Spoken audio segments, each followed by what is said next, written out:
The crystal halls of the Galactic Forum stretched for miles beneath the surface of Nexus Prime. For 12,000 years, this place had been the center of everything important in the galaxy. 300 different species came here to talk, to trade, and to solve their problems. The Forum was supposed to keep peace. It was supposed to protect the weak from the strong. That was the promise anyway. Captain Daniel Harper stood in the visitors' gallery, watching the assembly floor below. He had been coming to this place for 6 months now, and every day made him angrier. Daniel was not a man who angered easily. He had spent 20 years in the human diplomatic corps, always calm, always professional. But what he had discovered in the past half-year had changed something inside him. The floor below was filled with delegates from across the galaxy. The Valkyries sat in their temperature-controlled pods, their slug-like bodies glistening under the lights. The Sothon representatives stood tall on their 4 legs, their crystal eyes reflecting everything around them. The Harmony Collective sent their hive-mind speakers, dozens of small creatures that spoke as one voice. Every species had their place, their traditions, their power. Humanity had been members of the Forum for 70 years. They were still considered newcomers. Some species had been here for thousands of years, before humans even discovered fire. Daniel had learned to accept being treated like children by beings who measured their lives in centuries. He had learned to be patient with species who saw humans as barely civilized. What he could not accept was lies. What he could not accept was corruption disguised as order. Ambassador Lisa Grant sat on the human bench below, reading through documents on her tablet. She was a small woman with gray hair and sharp eyes that missed nothing. She had been humanity's chief representative for 15 years. Daniel had sent her everything he found, every piece of evidence, every proof of what the Forum really was. The Tribunal was supposed to enforce the Forum's laws. They were supposed to protect developing species from being exploited. They were supposed to be neutral, fair, and just. Daniel had believed that once. He had wanted to believe it. The truth was different. The truth was ugly. Daniel had started his investigation after hearing rumors from a Kelvin merchant. The Kelvin were a peaceful species, focused on trade and art. They had been under Valkyrie protection for 300 years. The merchant had been drunk on human whiskey when he talked too much. He mentioned payments. He mentioned quotas. He mentioned children taken as labor and called it education. Daniel started looking into it quietly. He used his security clearance to access old tribunal records. What he found made him sick. The Valkyrie had been collecting 70% of all Kelvin economic output for 3 centuries. They called it a protection fee. The tribunal had approved it. The records showed 16 complaints from Kelvin representatives, all dismissed. The tribunal claimed the arrangement was voluntary. But that was just one species. Daniel kept digging. The Sostan Empire controlled 42 smaller civilizations. The Harmony Collective had 23 species under their guidance. The patterns were everywhere once he knew what to look for. Bribes in the tribunal records, marked as administrative fees. Forced technology transfers called cultural exchanges. Entire populations relocated and called humanitarian assistance. The worst part was how organized it was.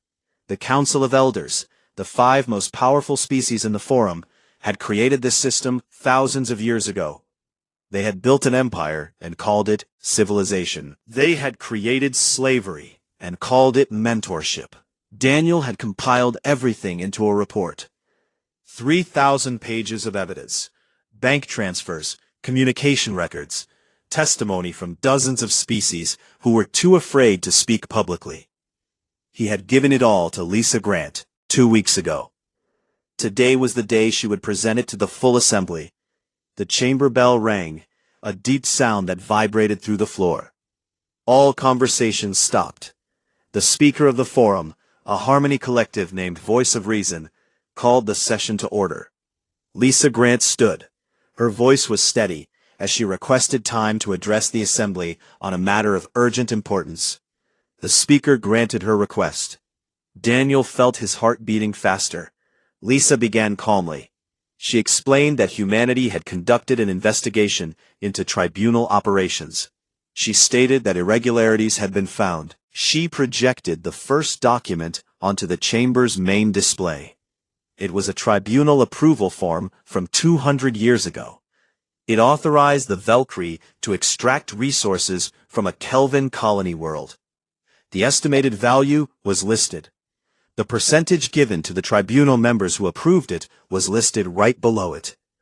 The chamber went silent. Not the good kind of silent, where everyone was listening. The bad kind, where everyone was holding their breath. Lisa continued. She showed transfer records. She showed communications between tribunal members discussing which species to approve for exploitation and which to protect, based on political favors. She showed classified reports that proved the tribunal knew about atrocities and chose to ignore them. Daniel watched the faces in the chamber. Some species looked shocked. Others looked away. The Valkyrie representative was perfectly still. The Sosthan delegates whispered among themselves. The Council of Elders sat in their raised platform at the front of the chamber. Elder Jarn, a being that looked like living stone, finally spoke. His voice was deep and ancient. This assembly will not be disrupted by unfounded accusations from a species barely a century removed from planetary warfare, Jarn said. Humanity presumes to lecture civilizations that built the foundations of galactic society while your world was still cooling from its formation. These documents are taken out of context. These accusations are born from misunderstanding our complex systems of governance. Lisa Grant did not raise her voice. She did not need to. We understand perfectly well, she said. We understand that this forum has become a tool for the powerful to control the weak. We understand that the tribunal serves not justice, but the interests of those who pay them. We understand that humanity was invited to join this institution not as equals, but as another species to be eventually brought under control. She paused, looking around the chamber. We came here believing in the promise of the Galactic Forum. We believed in cooperation between species. We believed in justice and fairness. We were wrong. Daniel saw what was coming. He had known this moment would arrive, when Lisa had called him the night before. She had asked him if he was sure, if he really believed there was no saving this institution. He had told her the truth. Some things were too broken to fix. Effective immediately, Lisa Grad said, her voice carrying to every corner of the vast chamber. Humanity withdraws from the Galactic Forum. We will no longer participate in this assembly. We will no longer recognize tribunal authority. We will no longer contribute resources to an organization built on oppression. No species had ever left the forum voluntarily. Membership was supposed to be forever. The idea of leaving was unthinkable.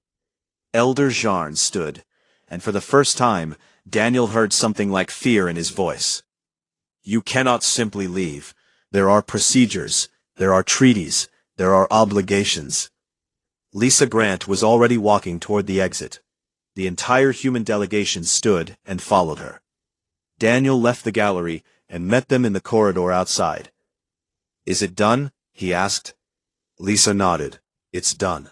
Behind them, they could hear the chamber erupting into chaos. Species were shouting. The speaker was calling for order. The council was demanding the humans' return. But the human delegation kept walking.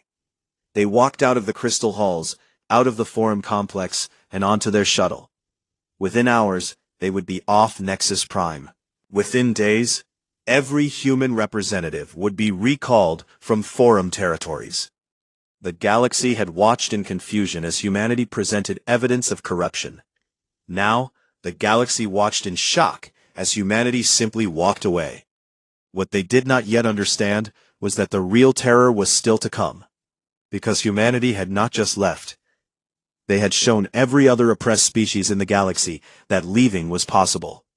And that changed everything. The first week after humanity left, The Forum tried to pretend nothing had changed. Delegates still gathered in the crystal halls. The tribunal still heard cases. The Council of Elders still issued pronouncements about galactic stability. But everyone could feel the difference. It was like a song with missing notes. Commander Jake Sullivan stood on the observation deck of the medical station orbiting Kelvin Prime. He had been the director of this facility for 5 years. Below him, the planet glowed blue and green. Every day, thousands of patients from dozens of species came here for treatment. The humans had built this station. The humans ran it. The humans paid for everything. Now he had orders to shut it down. "How many patients do we have currently?" Jake asked his assistant, a young woman named Katie Morris. Katie checked her tablet. 2,347. Another 800 scheduled to arrive this week. Most of them are Kelvin, but we have patients from 19 other species. Jake nodded slowly.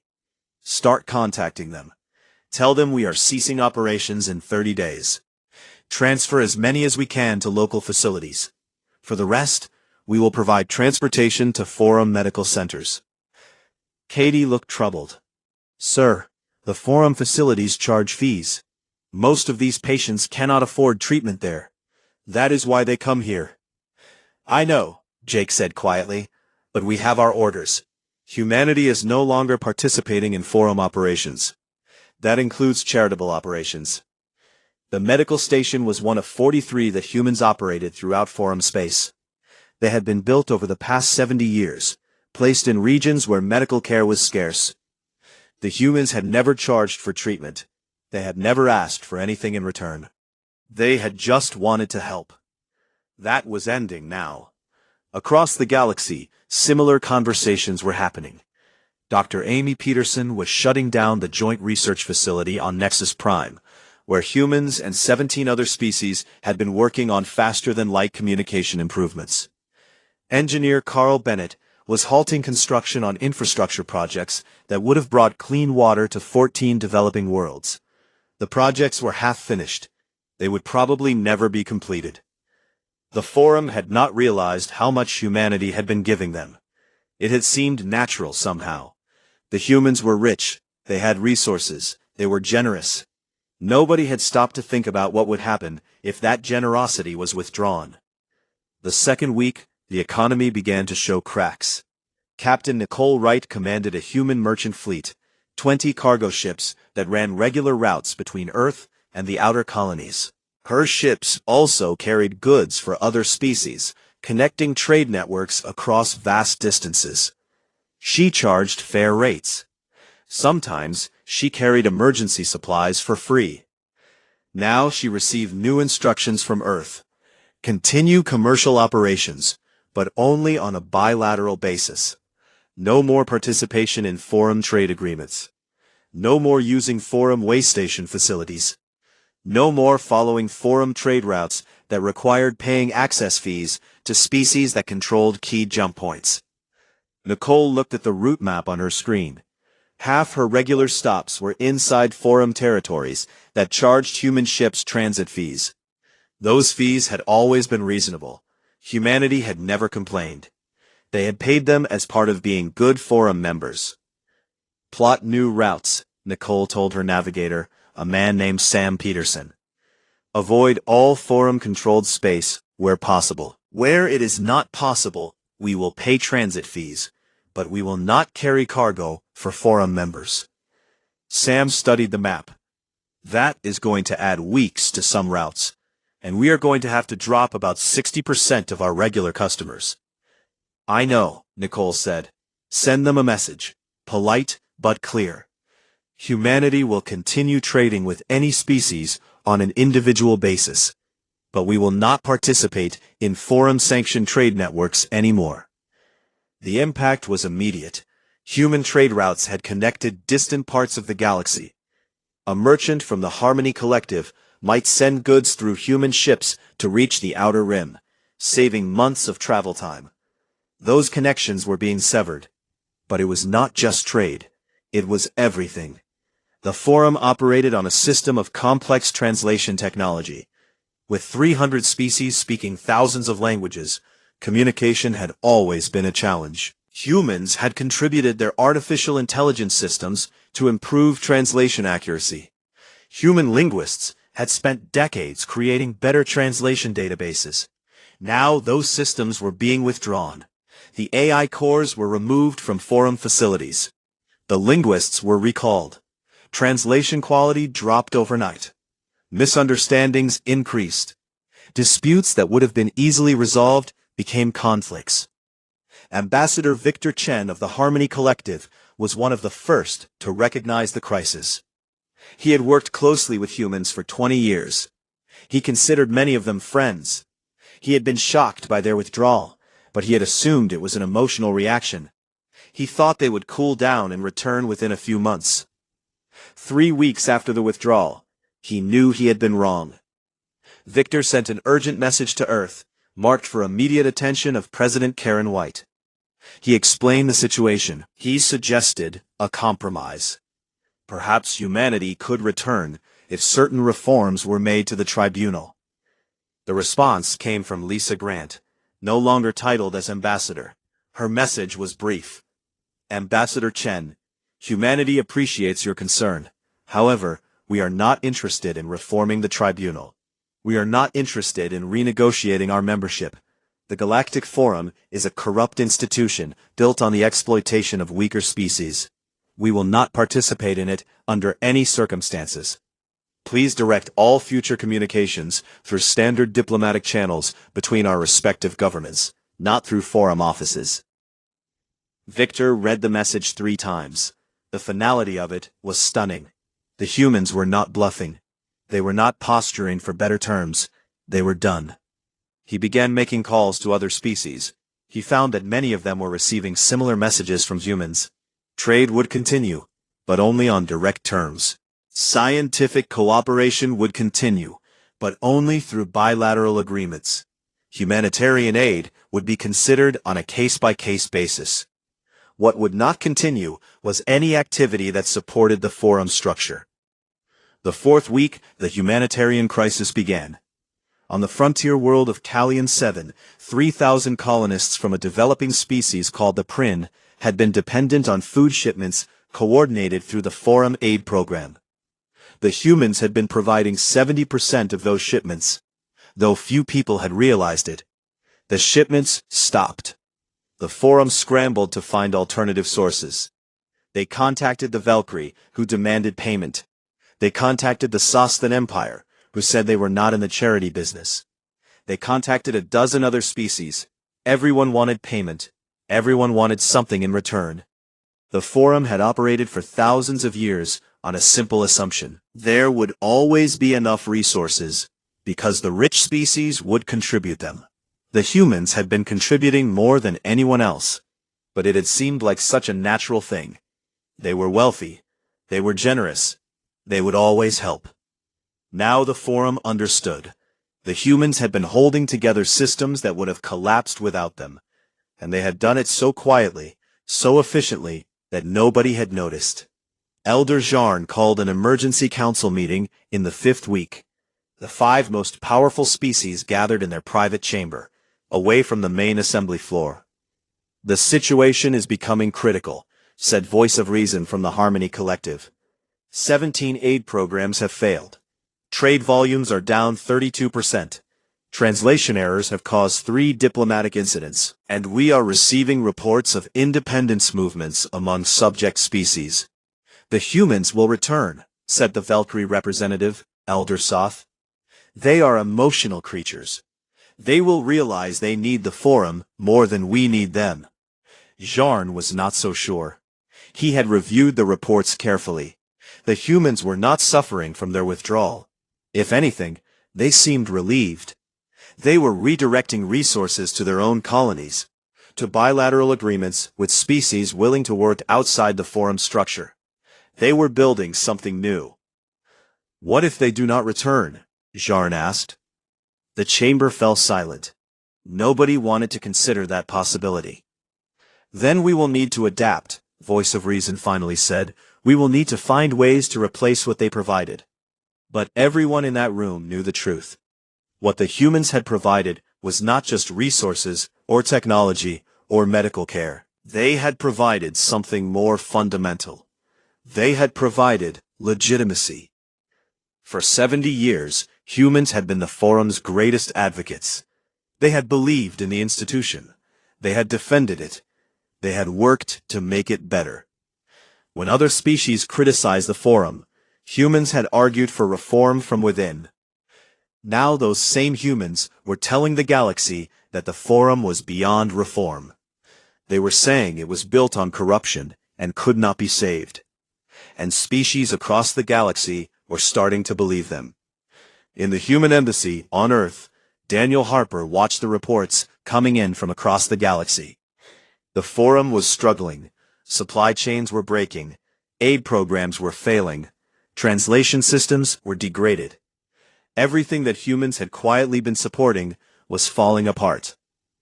"Do you think we did the right thing?" Katie Morris asked him. She had been transferred back to Earth when the medical station shut down. Daniel thought about the Kelvin children he had seen in those secret reports. Taken from their families and called students. Worked until they collapsed and called education. He thought about the dozens of other species suffering under similar systems, all approved by the tribunal, all protected by the Forum. "Yes," he said, "we did the right thing. The Forum needed to fall. Sometimes you cannot fix something that is broken at its foundation. Sometimes you need to let it collapse and build something better." "And if people suffer in the meantime?" Katie asked. "They were already suffering," Daniel said. "The difference is that now everyone can see it. Now nobody can pretend the system works." Outside the embassy windows, the city lights of Geneva glowed against the night sky. Somewhere up there, the galaxy was watching humanity. Watching, and wondering what would come next. The silence from Earth was not emptiness. It was anticipation. The humans had left the Forum. Now everyone was waiting to see what they would do instead. 6 months had passed since humanity walked out of the Galactic Forum. Admiral Gregory Pierce stood on the bridge of the Earth defense ship Liberty, watching the planet New Terra slowly rotate below. His ship was one of 12 in the human fleet currently positioned in neutral space near the Kelvin Confederacy border. They were not here to fight. They were here to watch. The news had broken 3 days ago. The Kelvin Confederacy had declared independence from Valkyrie protection. After 300 years of being exploited, of having their resources extracted and their children taken, the Kelvin had finally said enough. Gregory had been expecting this. Daniel Harper had been sharing the evidence of foreign corruption with other species for months now. Not publicly, not through official channels, just quiet conversations, private data transfers, confidential meetings with species who had suffered under the Forum system. The Kelvin had been first on the list. They had the most to gain and the least to lose. Their economy had been hollowed out by Valkyrie exploitation. Their population was angry. They had nothing left to take. "Sir, we are detecting Valkyrie ships entering the system," his tactical officer, Lieutenant Commander Susan Blake reported. 12 warships, destroyer class. Gregory nodded. "Expected. Make sure all our sensors are recording. I want full documentation of everything that happens here." The Valkyrie were not going to let their prize colony go without a fight. The Kelvin were valuable. 3 centuries of infrastructure built on Kelvin labor. Mining operations that extracted rare minerals from Kelvin worlds. A captive market for Valkyrie goods. But the Valkyrie also knew that humanity was watching. That changed the calculation. On the planet below, the Kelvin leadership had gathered in their capital city. Professor Helen Morris, a human academic who specialized in interstellar law, had been advising them. She had helped them draft their Declaration of Independence. She had helped them understand their rights under the original Forum Charter, rights that had been ignored for centuries. Helen was not on New Terra. She was safely back on Earth, publishing her comprehensive report on Forum corruption. The document was 300 pages long and translated into 400 languages. It detailed systematic exploitation going back thousands of years. It named names. It provided evidence. It showed the galaxy exactly what the Forum really was. The report had gone viral across the galactic network. Billions of beings had downloaded it. Species that had been under Forum protection for centuries were reading about their own exploitation in clinical detail. Gregory watched his tactical display as the Valkyrie ships moved into position around Kelvin Prime. They were not attacking yet. They were posturing, trying to intimidate. "Sir, the Valkyrie fleet commander is broadcasting a message to the planet," Susan reported. "He is ordering the Kelvin government to rescind their declaration and submit to tribunal authority." "And the Kelvin response?" Gregory asked. Susan smiled slightly. "They told him to leave their system." The Valkyrie ships began running weapons drills, firing into empty space. It was a threat: submit or face bombardment. Gregory had seen this pattern before in the classified reports. The Forum had allowed this kind of intimidation for thousands of years. As long as the actual shooting stayed below a certain threshold, the tribunal called it internal security operations. "Open a channel to the Valkyrie flagship," Gregory ordered. A moment later, the Valkyrie commander appeared on the screen. He looked like a massive slug, his skin glistening with moisture. His translator rendered his speech into flat, emotionless English. "Human vessel, you are in Valkyrie protected space. Depart immediately." Gregory kept his voice calm and professional. "Admiral Gregory Pierce, of Earth Defense Forces. We are in neutral space, observing events in the Kelvin system. We have no intention of interfering in your operations." "Then why are you here?" "To watch," Gregory said, "and to record. Everything you do here will be documented and shared with the galactic community. We are simply ensuring transparency." The Valkyrie commander was silent for a long moment. Gregory could almost see him thinking. If they attacked the Kelvin now, humanity would have evidence.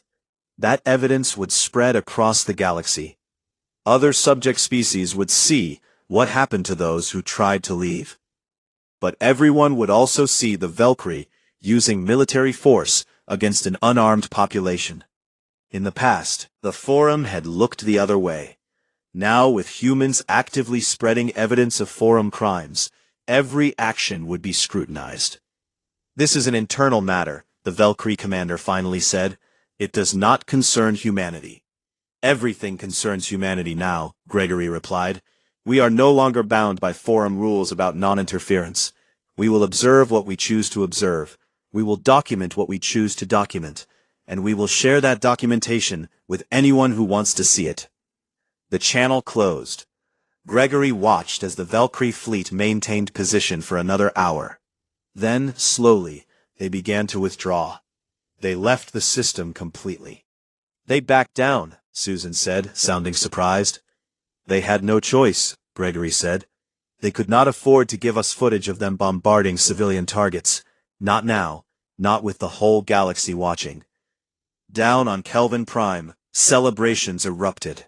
For the first time, in 300 years, they were actually free. But the Kelvin were just the beginning. 2 weeks later, the Sostan Empire faced a similar crisis. 3 of their subject species declared independence simultaneously. The Sostans were more aggressive than the Valkyrie. They sent military forces to all 3 systems. Colonel Ryan Brooks was ready. He commanded a small human observation force that had been positioned near Sostan space. When the Sostan fleet moved to attack the first breakaway species, Ryan made sure human ships were there, sensors recording everything. The Sostans did not back down as quickly as the Valkyrie had. They began orbital bombardment of military targets on the rebel world. Ryan broadcast everything live across the galactic network. Billions of beings watched as the Sostan Empire demonstrated exactly what happened to species who tried to leave. They watched cities burn. They watched refugees flee. They watched what the Forum had always tolerated as internal security. But this time, there was no Forum to cover it up. There were no tribunal officials to declare the matter resolved. There was just the raw footage of a powerful species crushing a weaker one. Ryan sent a single message to the Sostan fleet commander. "The galaxy is watching. History will remember what you do here." The bombardment stopped. The Sostan Empire had just realized that they could not maintain their empire through force if every act of violence was documented and broadcast. Their economy depended on trade with other species.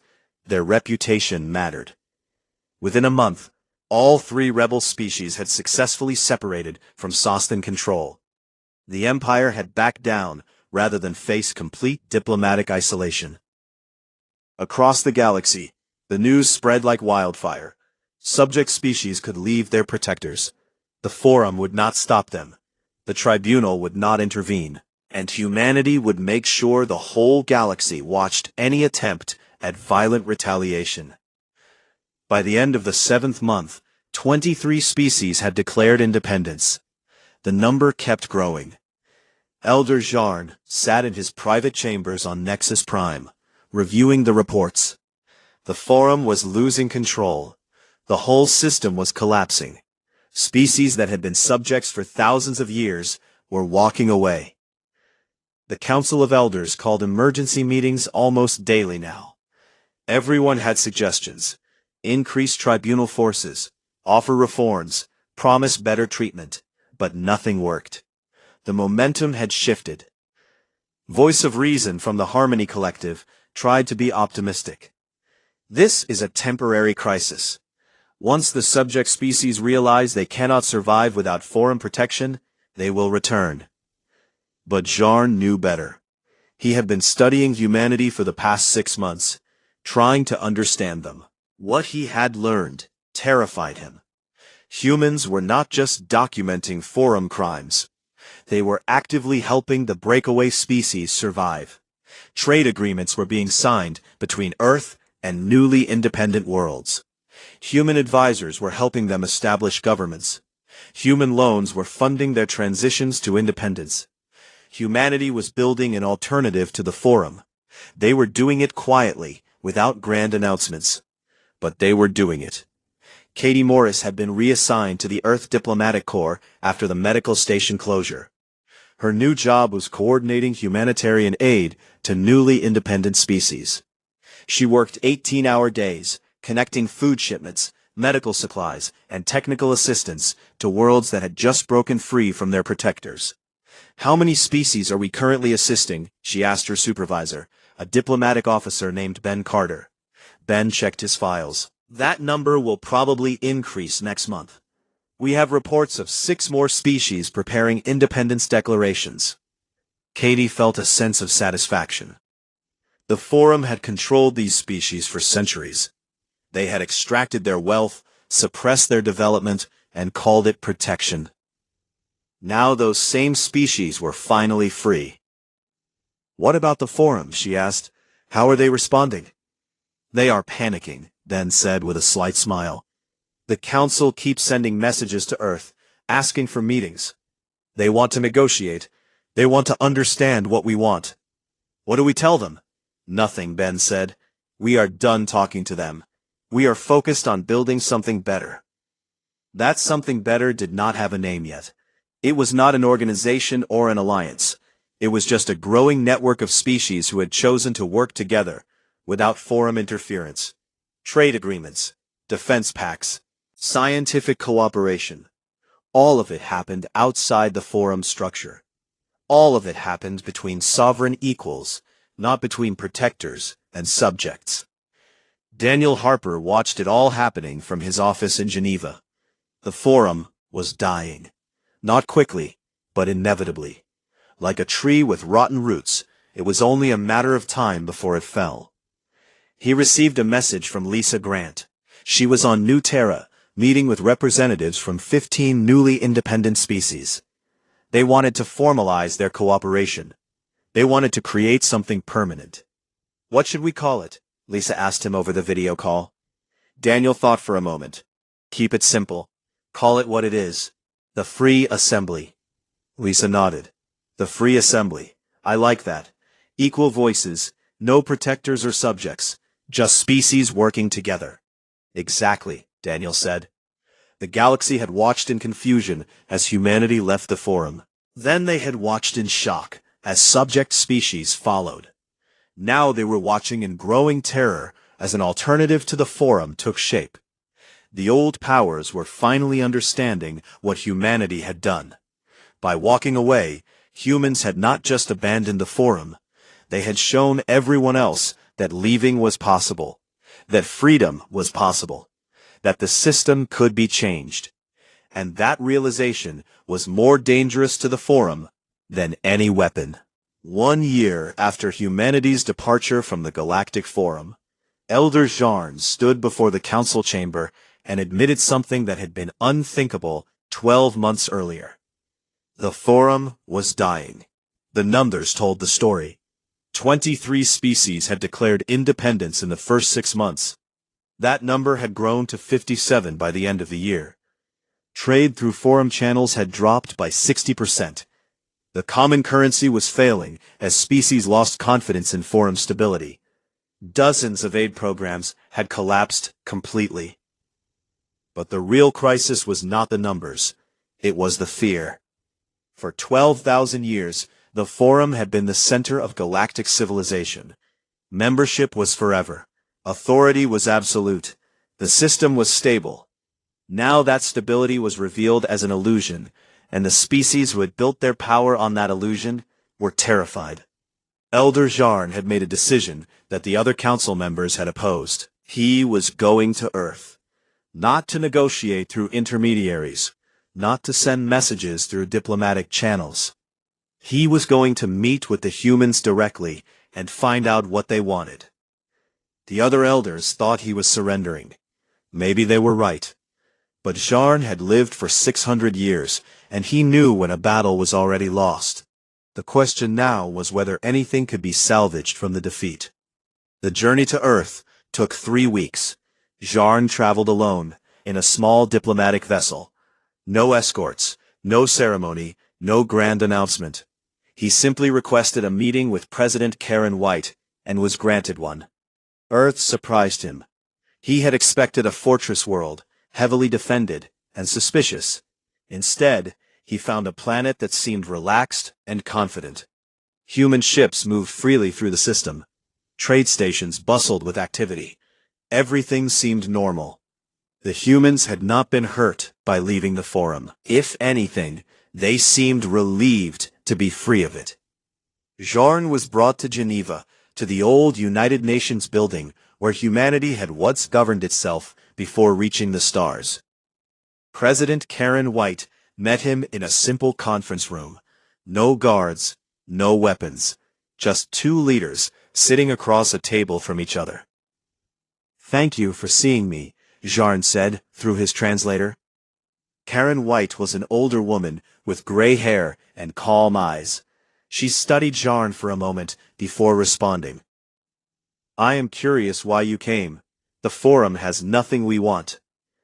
"I came to understand," Jarn said, "to learn what we did wrong, to see if there is any possibility of reconciliation." Karen smiled slightly. "You really do not understand, do you? This is not about reconciliation. This is about justice." Over the next 3 days, Jarn was put on trial. Not in a legal sense. There were no charges, no formal proceedings. But President White had assembled a team led by Lieutenant Commander Steve Harrison, a human military prosecutor. They presented evidence of war crimes committed under forum authority, genocides ignored by the tribunal, economic exploitation that had impoverished entire species, slavery systems approved and protected by forum law. The evidence filled 3 full days of testimony. Jarn listened to it all. Some of it he had known about. Much of it he had suspected, but never confirmed. Some of it shocked even him. The humans had been thorough in their investigation. They had found things that had been buried for thousands of years. On the 3rd day, Karen White asked him a simple question. Why should we return to an institution built on oppression? Why should we give legitimacy to a system that has caused so much suffering? Jarn had no answer.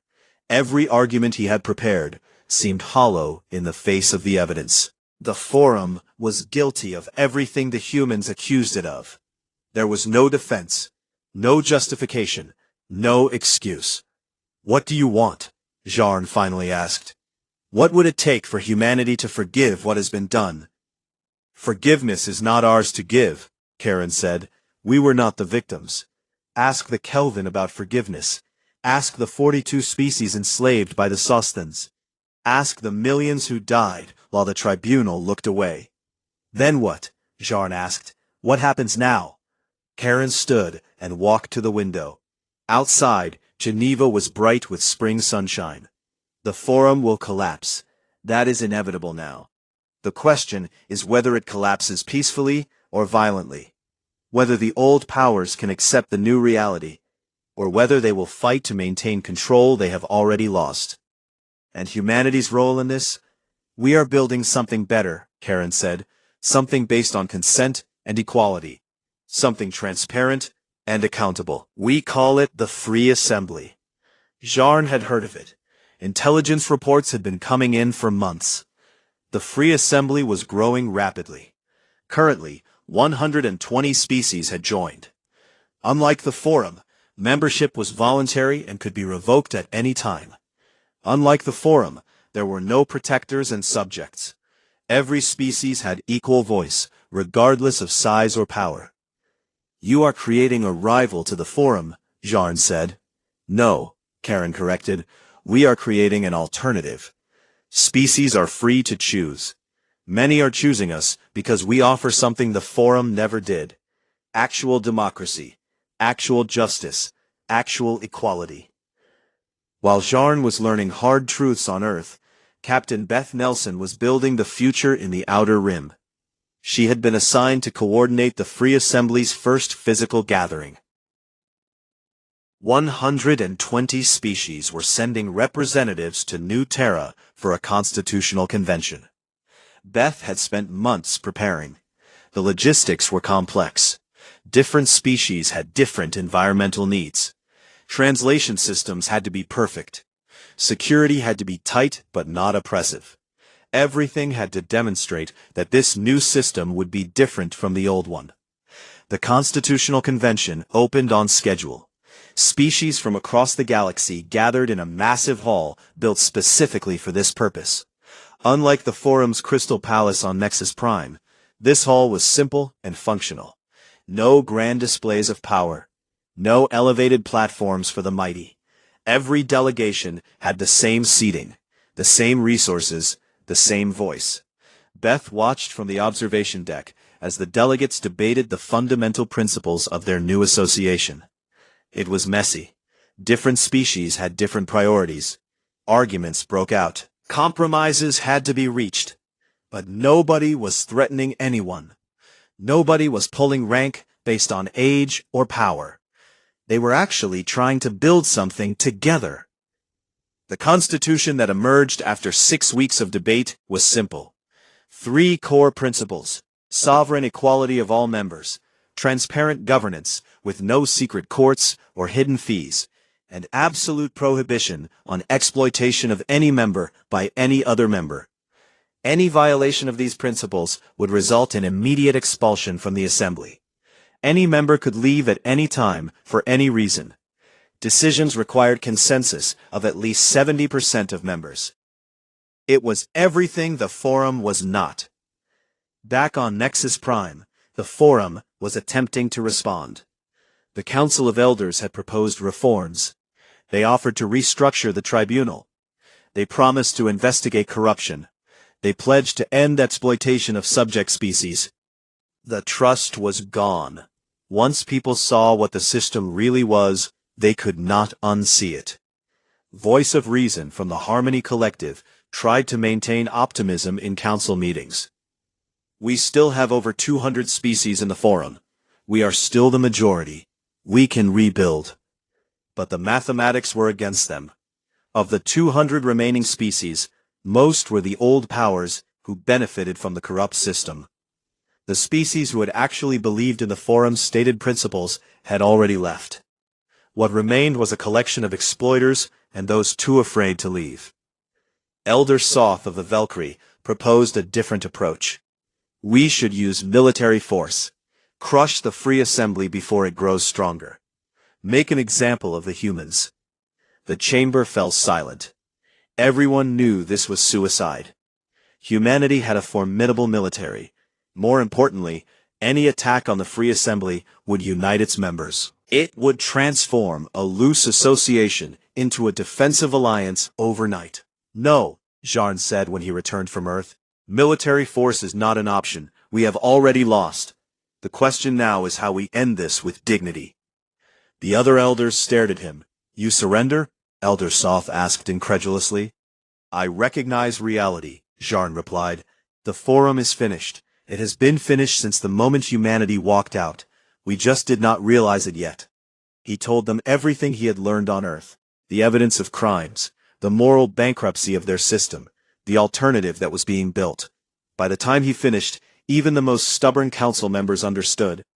The terror was not about losing power. The terror was about understanding how wrong they had been.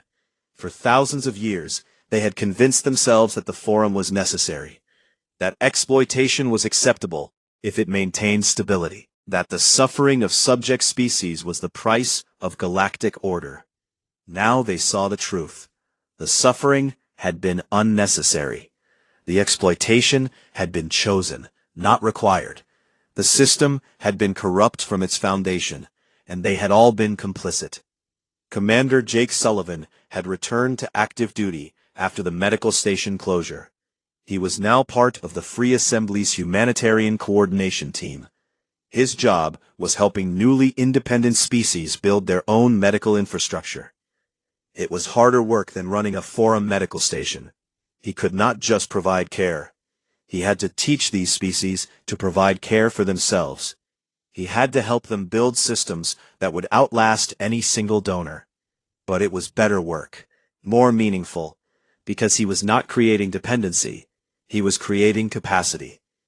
How many species have established independent medical systems? She was working in the same department now. Jake checked his records. 43 so far. Another 20 are in progress. It will take years to complete, but they will have real healthcare systems, not dependent on charity, not vulnerable to exploitation. Katie smiled. That is what we should have been doing all along. Yes, Jake agreed, but we could not do it within the forum structure. The forum needed dependent species. It needed recipients of charity who would be grateful and compliant. Real development, real independence, real equality. Those things threaten the system. So we had to destroy the system to help people, Katie said. Sometimes you do, Jake replied. As the year ended, the Free Assembly had grown to 187 members. The Forum had shrunk to 93. The crossover point had been passed. The Free Assembly was now the majority. Species began referring to Forum members as the Old Alliance. Some used less polite terms, the remnant of a failed system, the last holdouts of an unjust age. Elder Jarn knew what had to come next. The Forum could not simply fade away. It had to formally end, dissolve with whatever dignity remained, give its members a clean path to move forward. He called for a vote. The Council of Elders would recommend that the full Forum vote on dissolution, a clean end, an acknowledgement that their time had passed. Not everyone agreed. Some wanted to fight. Some wanted to maintain the pretense that the Forum still mattered. But Jarn had the majority. The vote was scheduled. The terror the galaxy had felt was evolving into something else. Acceptance, understanding, perhaps even relief. The old order was ending. Something new was beginning. And while change was always frightening, this change felt like it might actually be better. Humanity had shown the galaxy that walking away from injustice was possible. Now the galaxy was learning that building something better was possible too. The question was whether the old powers could accept their role in the new order. Not as rulers, not as protectors, just as equals among equals. That would be the final test. 3 years after humanity walked out of the crystal halls of the Galactic Forum, Elder Jarn stood before the near-empty chamber one final time. Only 43 species remained in the forum. The vast hall that had once held 300 delegations now echoed with emptiness. The other species had not been expelled. They had simply left. One by one, over the course of 3 years, they had walked away. Some joined the Free Assembly immediately. Others remained independent for a while, unsure of what to do. But almost all of them eventually chose the new system over the old one. The vote had been scheduled for months. Everyone knew what it would be. The forum would vote to dissolve itself. After 12,000 years, the great institution of galactic governance would cease to exist. Jarn looked around the chamber. Elder Soth of the Valkyrie was there, though he refused to meet Jarn's eyes. Voice of Reason from the Harmony Collective sat quietly, their usual optimism finally exhausted. The Sosthan delegates looked bitter. A few smaller species who had benefited from forum corruption looked worried about their futures. "We stand at the end of an age," Jarn began, his voice carrying through the vast space. "For 12,000 years, this forum has been the center of galactic civilization. We built it with good intentions. We believed we were creating order from chaos. We believed we were protecting the weak and advancing civilization." He paused, letting the weight of history settle. "We were wrong." Some delegates shifted uncomfortably. Speaking this truth aloud in this place was difficult, but it needed to be said. "We built an empire and called it governance," Jarn continued. "We created exploitation and called it protection. We allowed suffering and called it stability. The humans showed us what we had become. They held up a mirror, and we did not like what we saw." Outside the forum complex, Ambassador Lisa Grant waited. She had not set foot in these halls since the day humanity withdrew. She had sworn she would never return. But today was different.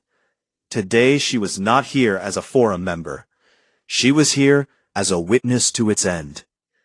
Commander Jack Murphy stood beside her, his small fleet in orbit around Nexus Prime. The ships were there to ensure the old powers did not try to use force to maintain their grip. But there had been no threats, no last-minute military actions. The old powers had accepted their fate with surprising grace. "Do you think they understand?" Jack asked Lisa quietly. "Some of them do," Lisa replied. "Jarn understands. Voice of Reason understands. The Valkyrie and Sosthans are just going through the motions. But understanding or not, it does not matter. The result is the same." Inside the chamber, Jarn was calling for the vote. "All delegations in favor of formal dissolution of the Galactic Forum, please indicate."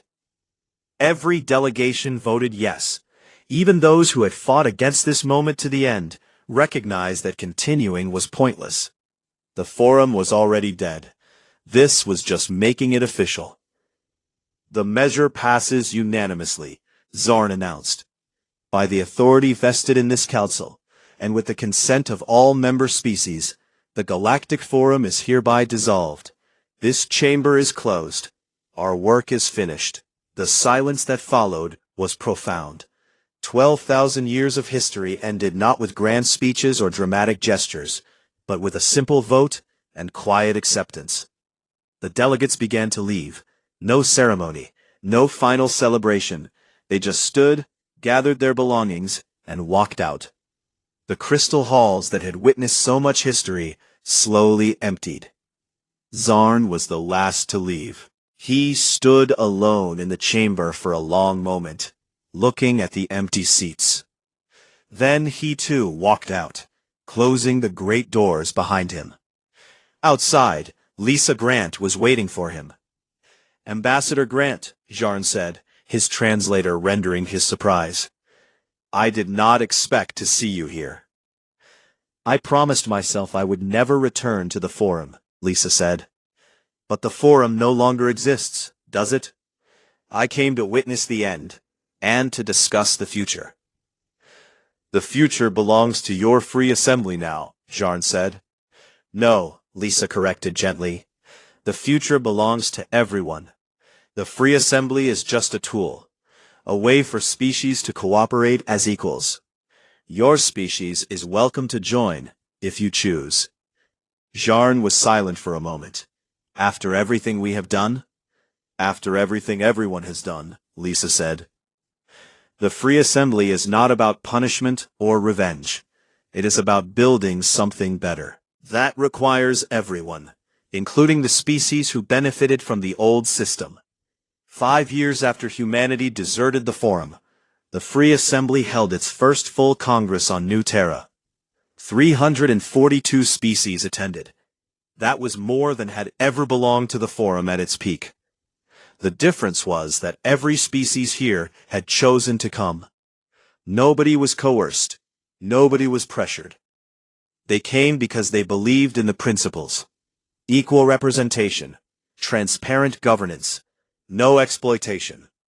Captain Daniel Harper, now retired from active diplomatic service, watched from the observation deck. He was 73 years old now. His hair was completely gray, his hands sometimes shook. But his eyes were still sharp, and his mind was still clear. A young Kelvin diplomat approached him.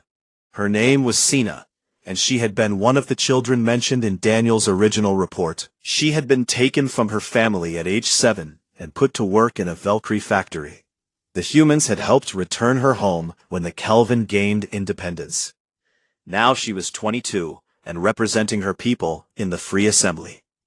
Captain Harper, Sina said, her translator rendering her musical language into English.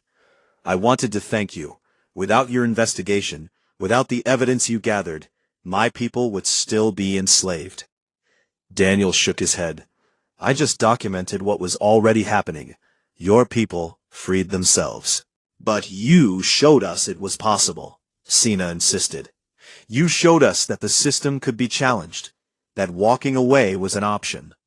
That terrified the Forum, did it not? That is why they collapsed. Daniel smiled. Yes, I suppose it did terrify them. They built their power on the assumption that nobody would dare leave, that membership was forever, that the weak needed the strong. And you proved them wrong, Sina said. We proved that freedom is always an option, Daniel replied. That is the thing about tyranny. It only survives when good people are too afraid to leave. We were not brave. We were just done being complicit in injustice. Down on the Congress floor, the delegates were debating trade policy. It was a complex discussion. 342 species had 342 different economic systems. Finding common ground was difficult. But they were doing it. Without threats, without pressure, without powerful species forcing their will on weaker ones. They were actually negotiating as equals. Dr. Paul Richardson, humanity's chief historian, was documenting everything. His job was to ensure that future generations understood how this moment came to be, how the old order fell and the new order rose. What do you think will be remembered most about this period? His assistant, a young historian named Sophie Martin, asked him. Paul thought carefully before answering. People will remember that humanity walked away, that we looked at an institution everyone else accepted as permanent and said no, that we refused to participate in our own oppression or the oppression of others. Is that enough? Sophie asked. Just walking away? It was everything, Paul said. The Forum survived for 12,000 years because everyone believed it was necessary. When we demonstrated that it was not, when we showed that we could survive and even thrive without it, we broke the spell.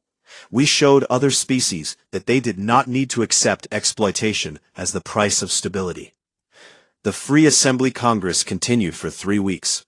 At the end, they had established trade agreements, defense pacts, and cultural exchange programs.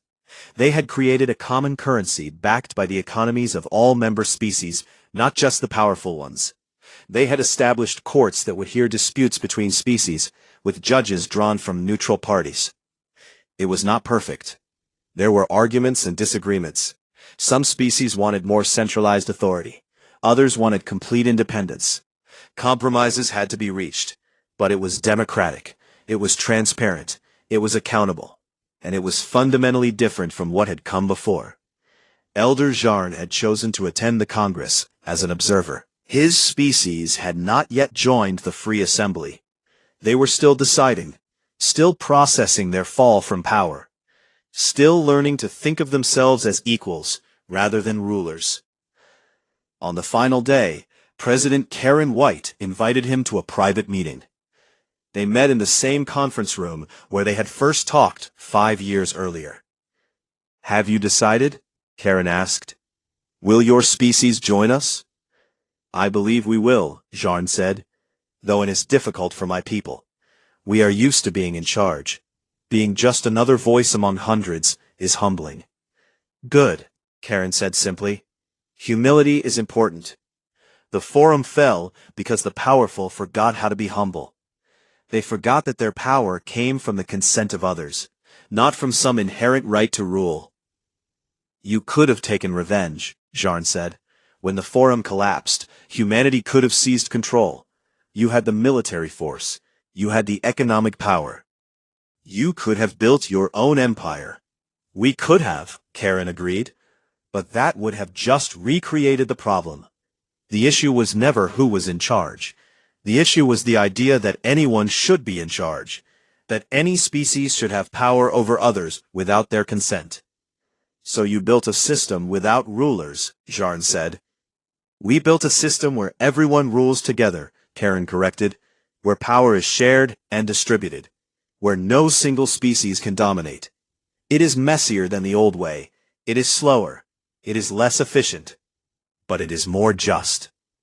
Jake Sullivan had been appointed to head the Free Assembly's development agency. His job was coordinating assistance to species that were still building their infrastructure after breaking free from forum control. It was exhausting work. He traveled constantly. Every species had different needs. Every situation required custom solutions. There was never enough time or resources. But it was better than running a charity medical station had been. Because he was not just treating symptoms. He was helping species build the capacity to solve their own problems. Katie Morris worked with him, now as his deputy director. Together, they had helped 87 species establish independent medical, educational, and economic systems. "Do you ever miss the old days?" Katie asked him one evening as they reviewed project reports. "When we could just show up, provide help, and leave?" Jake thought about it. Sometimes, it was simpler. But simple is not always better. We were creating dependency then.